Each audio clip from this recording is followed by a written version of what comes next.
मिलिए स्टेफनी मैटो से, reality star जिसने एक जार में एक बार में अपने फाट को किस्मत में बदल दिया।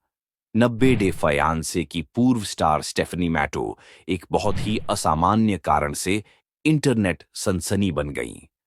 रियलिटी टीवी पर प्रसिद्धि पाने के बाद उन्होंने एक ऐसे व्यवसाय में उतरने का फैसला किया जिसके बारे में ज्यादातर लोग सपने में भी नहीं सोच सकते।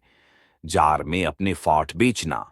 स्टेफनी ने बताया कि यह विचार उनके प्रशंसकों से आया, जिन्होंने उनके विचित्र व्यक्तित्व की सराहना की और अनोखी यादगार चीजों की मांग की।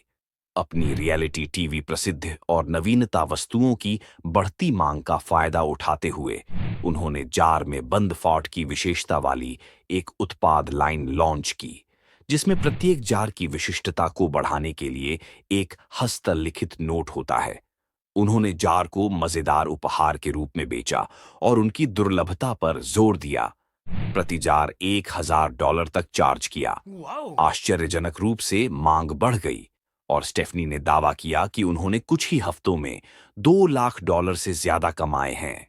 सोशल मीडिया और प्रेस में यह कहानी खूब चर्चा में रही।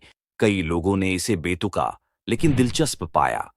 मीम्स, बहस और विचार विमर्श के बाद लोगों ने या तो उनकी सरलता की प्रशंसा की या फिर उनकी प्रसिद्धि का फायदा उठाने के लिए उनकी आलोचना की। लोगों का ध्यान उनके पक्ष में गया और वे उस समय की सबसे चर्चित उद्यमियों में से एक बन गईं।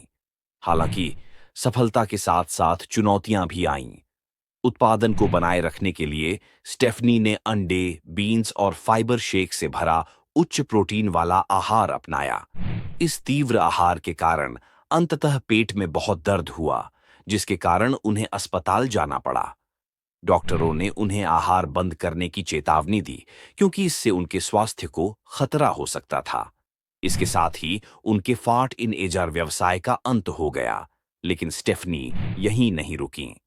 एक विचित्र विचार को छोड़ने वाली स्टेफनी ने फाट jar NFT, non fungible token, बेचना शुरू कर दिया।